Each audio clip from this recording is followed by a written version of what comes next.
I got a strange going on out here. Something just killed my dog. Something killed your dog?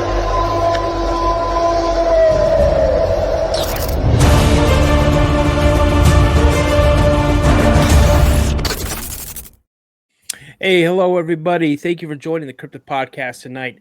As always, I'm your host, Daniel. And you guys, tonight I got a really cool guest on. I got Greg on, and he's from Washington State. Now, what's really interesting with Greg is that, he had some pretty cool parents. And the reason I say that is when he's a kid, he started really getting into Bigfoot. And there was a sighting near where he lived. And like good parents are, they said, let's get in the car, let's go. And they took the kids to where the sighting was made. And we'll let him get into that story. But then also in the early 90s and in the late 90s, he had 2 daytime sightings. Now, due to technical difficulties, Greg was not able to appear on camera. But trust me, I got him here. We'll throw one of my little images up here. And everybody, let's go ahead and welcome Greg to the show. Greg, how's it going, buddy? Pretty good. How are you doing? Doing good, man. Hey, you and I have been trying to connect for, a couple weeks now, but your busy schedule has kind of prevented that. And I'm just glad we're able to connect. Yeah, it's a pleasure being here. All right. So you know what? Why don't we just not let this audience wait anymore? Let's get you right into your stories. All right. Well, well, when I was a kid, I went to the King Kong movie in the late 70s there. And I got into King Kong, and I was asking my mom why we don't have monkeys here. And she said, oh, they don't like the cold weather. Well, sure enough, I was watching PBS one day and they showed the macaques in Japan, and I just started crying. So in the paper, there happened to be a report of Bigfoot. And so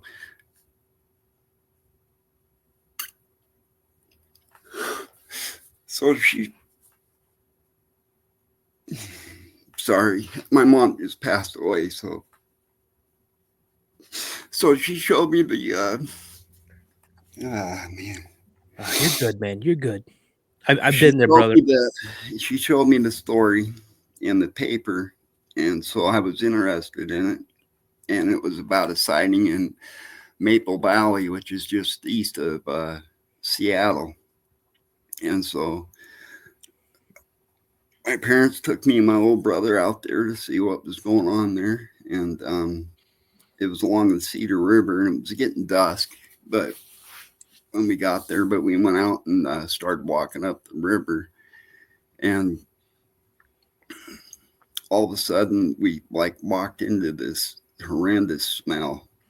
And my dad goes, yeah, don't Bigfoot smell? And next thing I know, my parents are hightailing it back to the vehicle and pretty much left me and my brother standing there. We caught up to him and went back in the vehicle, and my little brother goes, I didn't want to just smell a Bigfoot. I wanted to see one. So that was a pretty good memory.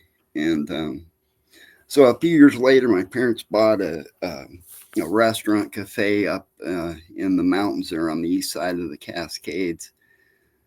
And it was a great place to grow up as a kid if you like the outdoors.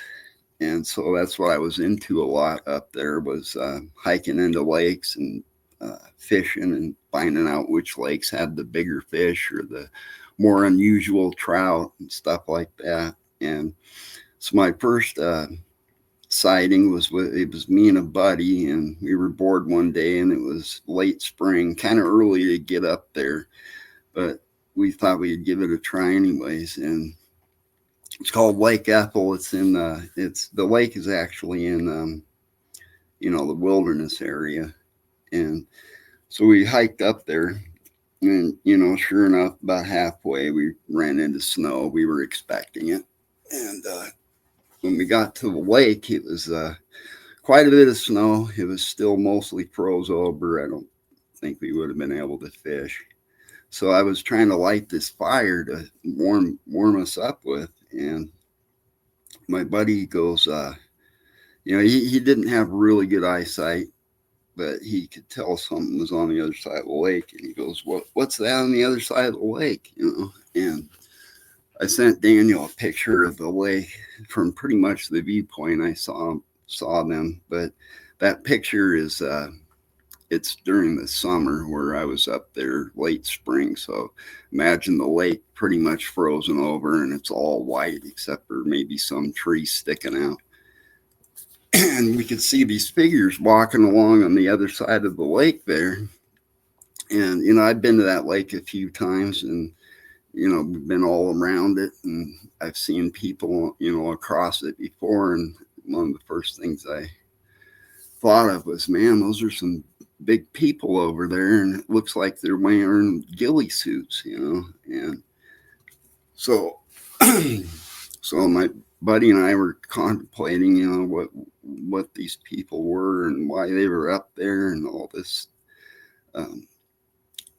stuff like that. And one of the things I remember is that the hair was coming off of their forearms. When they were walking, you could see that the longest hair they had was coming off of their forearms. And they continued walking, and I waved at them and yelled and stuff, and they just ignored us. And they ended up going off more to the right. And for a little while, we couldn't see them in the trees. And then a little bit off screen there's a mountain that has it's not really a glacier, but it's there most of the year. It's a big snow field. And there was a lot there at this time. And we noticed them kind of trudging up that at a 45-degree angle. And we were watching them for a little bit. And we just both became uneasy because they were going through that snow field faster than we could have, and we were in our 20s, early 20s, and it just made us uncomfortable because we knew that they could head off more to the right and cut our way out off. So we both ended up saying, forget the fire, forget fishing, let's get out of here, kind of a thing. And that was basically that story. And we didn't go back up and look for tracks or anything like that. It was a pretty hard hike, actually. So fast forward about 10 years, and I'm dating my now wife, and and we're getting out of the city to, have some time outdoors, camping and stuff. And we go up to a place I know of on the Little Wenatchee River. There's a really nice camp spot there. And we were trying to beat the crowd. And we get up there and, we're there for a couple days, and, she's feeling comfortable and everything. So I had her drop me off at a trailhead so I could go try some fishing. It's 2 lakes on the trail. It's Theseus and Minotaur. And so she dropped me off. We pick a time for her to pick me up. And so I'm hiking up there, and I get up to pretty much the top of the ridge where you have about a quarter mile to get to the lake. And I have this weird feeling like something's watching me. I never really had that feeling before. I've done a lot of hiking, and it was just a weird feeling. And about then, my cell phone goes off, and it's my boss, and I was angry at him calling me on my vacation, and so happens it was so close to Stevens Pass, and we were both above the ridge lines, that I got a cell phone signal. Anyways, he had some stupid question about work, and so that anger overtook that feeling that I had of something watching me. And so I continued on my hike, and I got to Theseus first, and it was all snowed over, so I couldn't do any fishing there. And the other lake, it really doesn't have a trail to it, but it's like 1,000 feet lower, and it's over the backside. So I walk over there and look down at it, and sure enough, it's free of ice. So I'm trying to figure out how to get down this cliff, basically, to get down to it. And I finally just inch my way down the side of the cliff to the lake. I get to the lake, and it was worth it. There was cutthroats galore. I was catching, 14, 15-inch cutthroat. And while I'm fishing them, I'm looking, and the lake's kind of in this bowl. And I'm looking around trying to figure out a way out of this lake. And as my eyes are going across the rocks and stuff, I see this talus slope where I could tell there's kind of like a trail worked in. And so my eyes are going up that trail. And I see a figure up there. And immediately this voice inside of me says, don't let it know you see it. So I just kept my head moving and didn't really focus on it too much. And as I was fishing, I fished for another couple hours. I would keep looking over there, and it was there for quite a while. It was a ways off, but I could just tell it was a figure. And eventually the figure was gone, and I still trying to figure out how to get out of this bowl. And that looked like the easiest way, but because of that figure, I went back up the way I came, and boy, I should never have went down that, especially by myself. But I did manage to make my way back out, and I was like an hour and a half late. My wife was worried. That's pretty much how that story goes. So let me ask you, have you had any other encounters after that one? After that one? Yeah. Not that I can recall offhand, but I in between them and even before the first one, I had a lot of things happen that were kind of strange. When we first moved up there to Lake Wenatchee, the restaurant my parents bought, it had a bunch of cabins too, and there was a guy that lived in one of the cabins, and he had a bunch of pictures of these Bigfoot prints that happened just not far, about a mile and a half from the restaurant. And he was telling us that, they had this sighting there and all these prints. And he didn't have a picture of the Bigfoot, but he had a bunch of prints. Well, we didn't really believe him too much. We thought it was like a hoax. But years later, I found out that he actually reported that to John Green. It's in the Bigfoot mapping project. So it's probably is legit. But at the time, I was kind of skeptical about it. Right. But one of the weirder things that happened to me is where we lived on Highway 2, and there's a stretch of road behind our house that was paved, but it was closed, and it was about 3 miles long, and we spent lots of time up there. And one time I was up there in total darkness, and I was walking down the road to get back home, and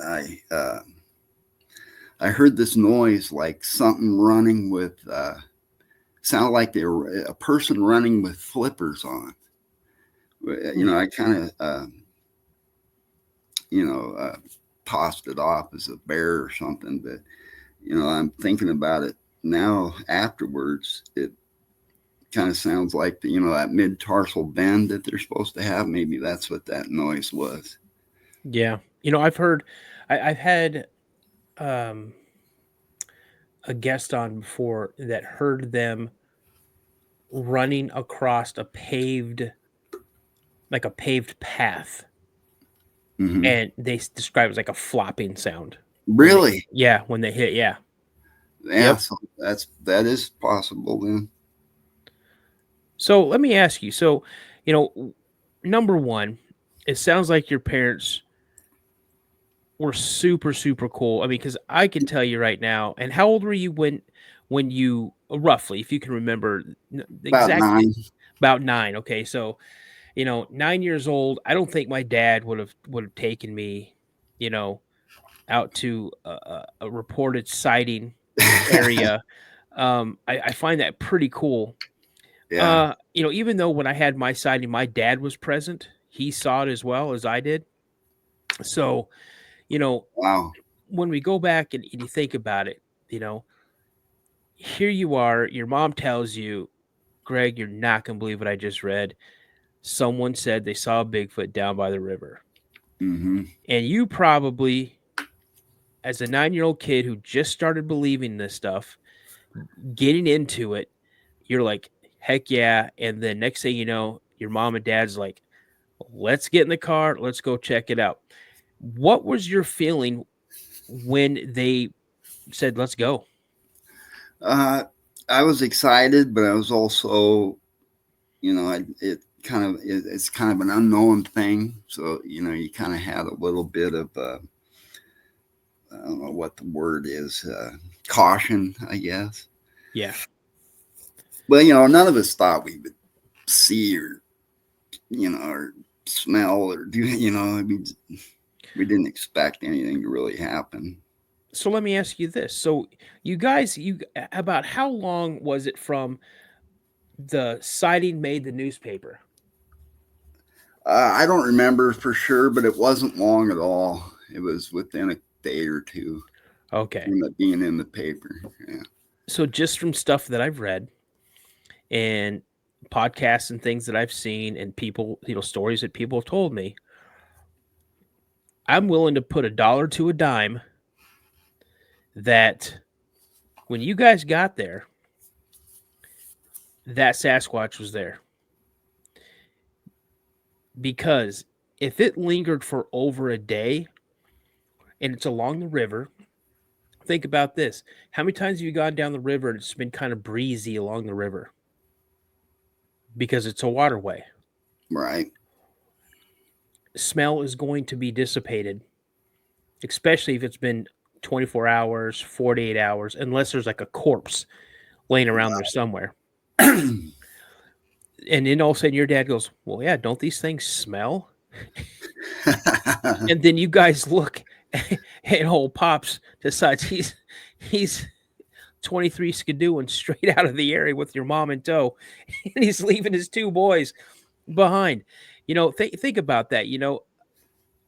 Do you think that when you hear, or I mean, you smell that scent, do you think it's something that they're leaving behind?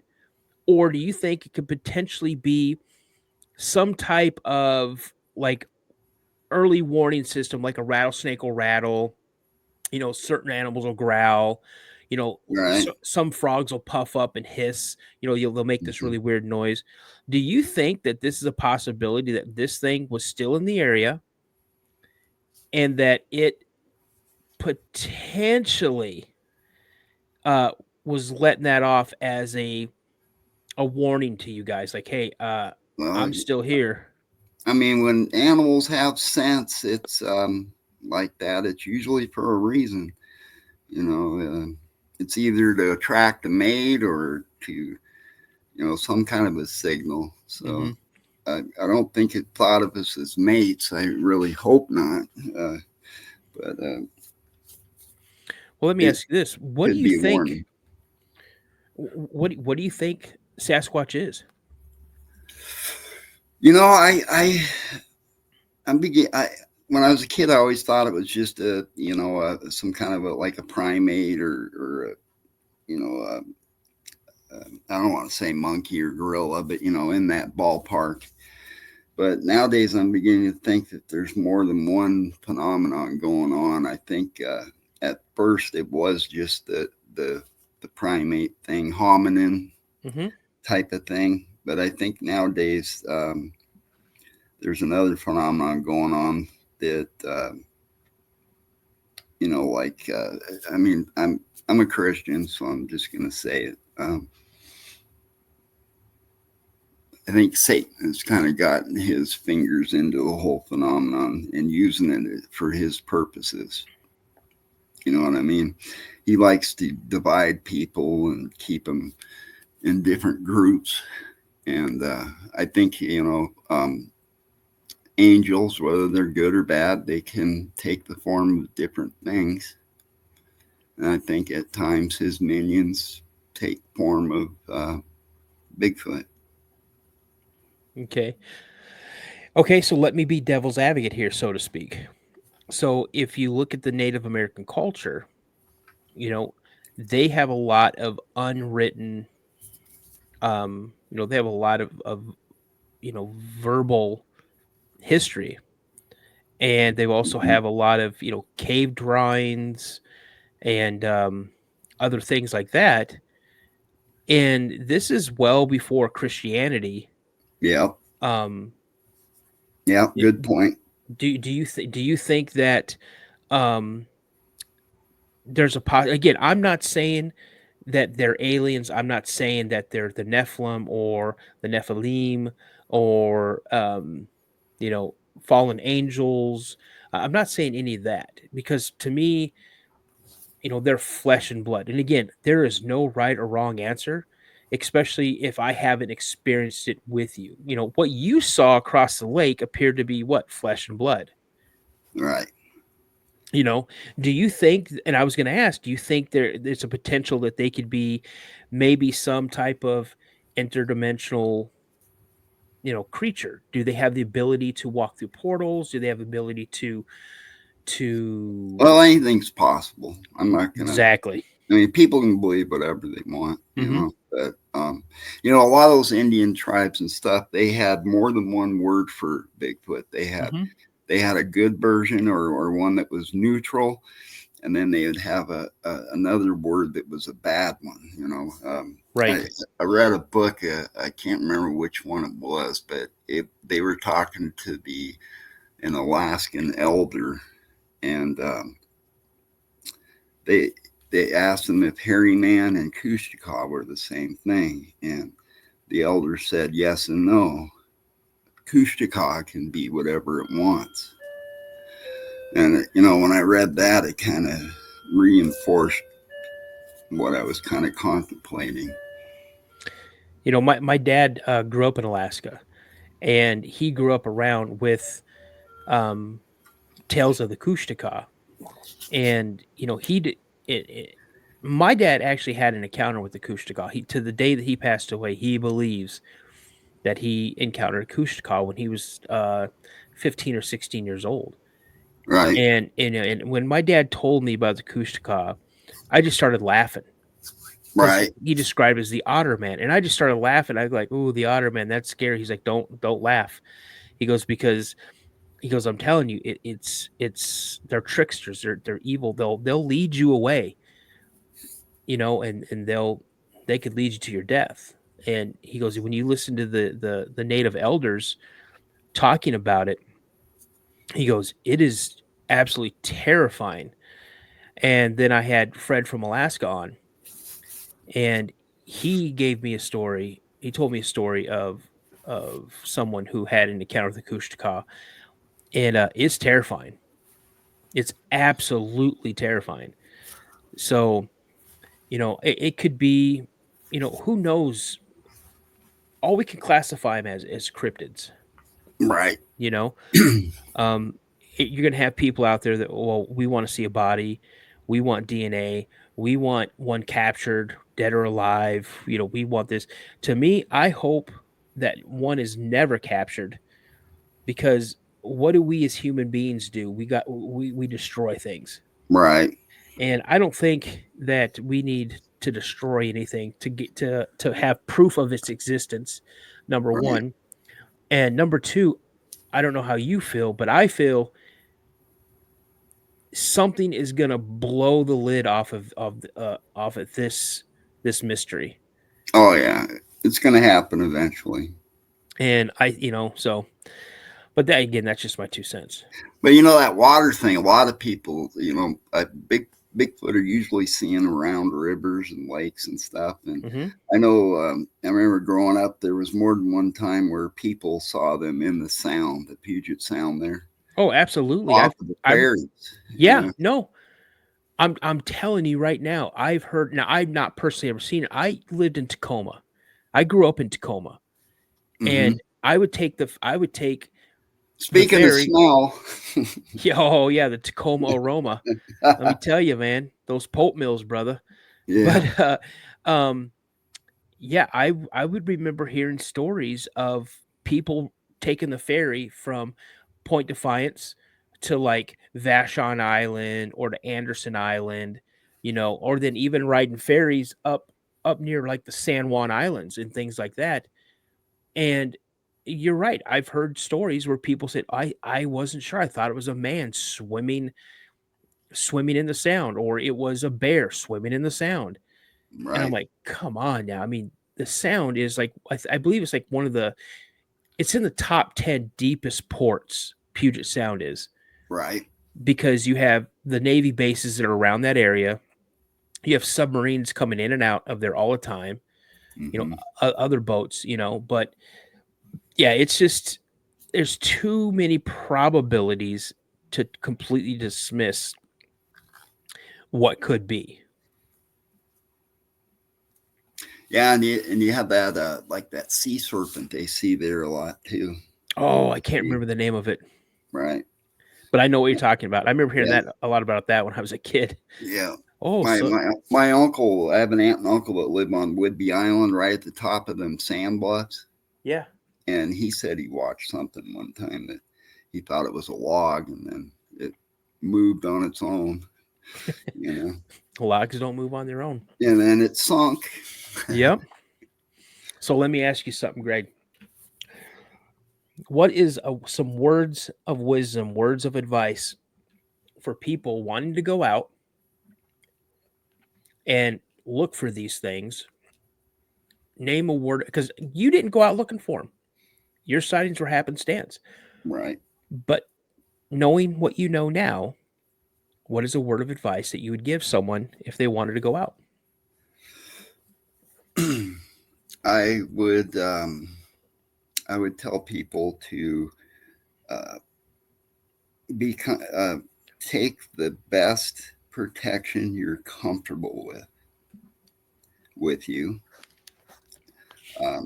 It could even be an air horn or some mace or a bear spray, or if you're comfortable, firearms. Always have something to defend yourself with, or even a distraction type of a thing. Don't go alone, try to go with other people.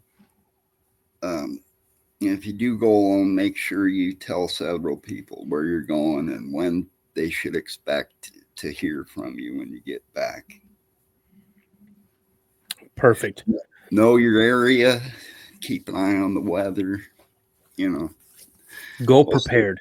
Right.